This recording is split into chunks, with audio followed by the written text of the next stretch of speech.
What's going on, everybody? This is the Scorpion with Electronic Warfare Studios. Just wanted to chime in real quick because I had a chance to rent Twisted Metal for the PS3. Um, just wanted to give you a quick little overview of it. But because I rented it, I didn't get a chance to play any of the online modes because that was kind of a code thing that you had to enter. And of course, when you rent it, you're not going to get that. But kind of real quick and right off the bat, to kind of give you my thoughts on what I did get a chance to play. Just looking at the game from the get go, I mean, I was kind of expecting a kind of a cool intro for Twisted Metal since, it's been a long time waiting for this game to come out. And that kind of didn't happen. So there was no cool intro, which was kind of disappointing because sometimes the cool things about the video game are the intros. You got the whole CGI movies that usually, you know, open the game up, but not the case for Twisted Metal. Maybe they ran out of time there. The menu design was nothing special. Special, excuse me. It was just, I mean, it wasn't horrible, but I guess there was nothing special about it. I guess the good thing about it was that it was pretty easy to navigate. It was pretty straightforward. There was no, nothing too hard about getting through any of the menus. What I did like about, uh, I guess on the graphics side of it, they had sort of the CGI mixed in with the live movie type graphics. It's kind of cool. It almost reminded you of the whole old '90s PC games where um, it was sort of the whole first person view, and you get a chance to sort of do like choices and crap like that. And most of y'all probably won't even remember that, but that's what it kind of reminded me of. Gameplay was pretty cool. It was very chaotic, as it should be. I mean, it is Twisted Metal after all, right? I mean, you want it to be freaking chaotic and exploding explosions and stuff like that, and you'll get plenty of that on this one. Uh, when when you play the campaign mode, um, there's I guess it's one big campaign, but there's three stories involved in it. I didn't get finished with all three of them, but I was able to play the first two, which of course was Sweet Tooth.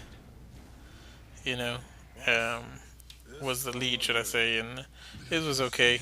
Um, it wasn't anything spectacular. I think that sometimes you get the little cutscenes and movies in between. That was pretty interesting to see and watch. Um, I guess it was a little weird that you didn't get a chance to choose the characters you wanted to play in the campaign. It was set. I mean, you have to play these three characters. So, and then when you go in to each match, you select three vehicles, which I thought was kind of interesting because you're not stuck with just one. Um, but it's just kind of weird because, like, you don't have each character belonging to their truck. Like, even though you had Sweet Tooth, you didn't even have to, pick his ice cream truck. So that was a little weird, but I did like the fact that you had three vehicles to switch. You could in the game, all you have to do is find a garage, go in there, and you get to pick your other vehicles. Speaking of, I guess the modes on here, sometimes they would try to throw in different modes. Like for instance, they have like the electric fence mode, endurance matches. They have a juggernaut match, but it just they each pretty much came down to you have to kill everybody. So there was no real diversity between the modes. The only mode I really did feel different from the others were the races, where you have to get from point A, go there and then come back. But I mean, you're still trying to kill each other in between, but you're actually racing. So it's not like just a big mosh pit of just trying to kill each other. But the other modes did add a little, just a little bit, but not enough to really because, like I said, it just comes down to just kill everybody, and so it almost seemed like you were playing the same thing over again with just a little added flair to it, which is a little weird, but it still was, like I said. I mean, it was still chaotic and fun. So regardless, it didn't really matter. The music was really good. It went with the craziness of the game. Made you want to blow crap up. So I thought that was a really good choice. The music was. Um, the maps, they had a pretty good variety of maps. The textures weren't too bad. They were actually pretty decent on here. Nothing mind blowing, but they were pretty good. In the game, most, if not all, the buildings, if I'm not mistaken, are destructible, which is cool. I love that. I love that you can add destructible environments. Um, I'll take that back. I think some maps there were some structures that you couldn't bring down. But anyways, regardless, the ones that you could bring down, though, however, it looks so fake. It almost looked like you were bringing down these big blocks. You know, like like for instance, the buildings were made out of Legos, and when you destroy the Legos, they were just blocks falling. It's just a little weird. It's a little too fake looking. So I mean, although it was cool to be able to bring down the building, it just looked really weird coming down. So as you're moving through these maps, you have these little icons represented for each weapon. You have different types of missiles and stuff like that, which I thought was pretty cool because you never really ran out of ammo. As long as you kept finding these deals, and I like that they had a variety of missiles. That was pretty cool too. So the driving, it's not a simulator, of course, but I thought it felt pretty fluid and solid for an arcade type style driving. I liked it. Didn't have any problems with it except for one small thing was the turbo button was an R3, and I don't know if you can change this or not. You might be able to go into the settings and change this, but the R3, the press the R3 joystick was a turbo, which was a little hard because you're using that same side thumb to push the gas. So sometimes you'd have to reach over with your other thumb to push the turbo, and it just got all retarded on me. So, like I said, that was the one small thing. Of course, the drifting could be a little tight sometimes, but that wasn't too big of a deal, to be honest with you. Another thing that I just kind of frustrated me a little bit was there were some of the matches that were they were supposed to be free for all matches, and it just seemed like everybody was targeting you. Like they weren't fighting amongst themselves; they were just coming after you for some reason.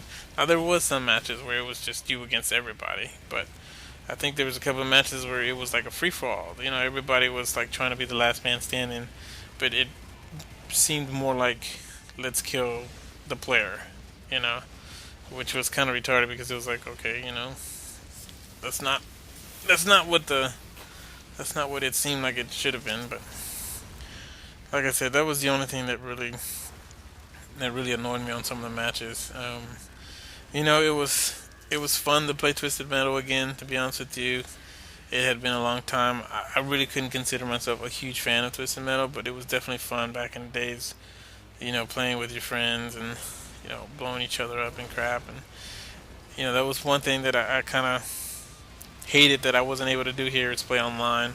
None of my friends really picked this game up, so even if I was able to get online, it's not like I would have been able to play it with anybody. And I think maybe that would have been a pretty big part of the experience for Twisted Metal, because I know that's pretty much half the fun to me. It's one of those type of arcade type games where you get on and you get to blow the crap out of each other and talk smack while you're doing it. But I didn't get a chance to do that, so it wasn't that great of an experience for me. Is it worth $60? No, not for me at least. But like I said, I don't consider myself a huge fan of Twisted Metal. For those who are the big hardcore fans, maybe you would like it, and maybe it would be worth the money if you know you like playing online with strangers, or maybe if you have your group of friends that will play it with you. Hey, it might be worth those $60 for you if you love it enough, because it does stick with the old Twisted Metal was like. I mean, it's Twisted Metal. They didn't change what the game was about. They might have added some uh, modes and stuff like that, and that's cool. But the core game of Twisted Metal is still there, and I think a lot of you know, avid fans of Twisted Metal would definitely be satisfied on that. But to me, the campaign was a little disappointing, which like I said, I'm glad I rented it and I didn't buy it because it would have been a total waste of money for me.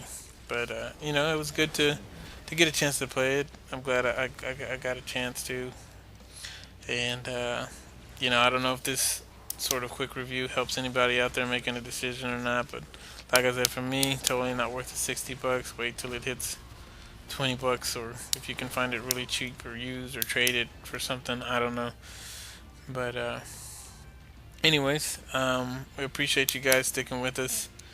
Our subscribers, we thanks to all you guys, and we hope you keep in tune for future videos. And then, we apologize for not putting up anything recently. Just been busy times for us, but thanks for not unsubscribing. Anyways, it's been a pleasure. I'll catch you next time.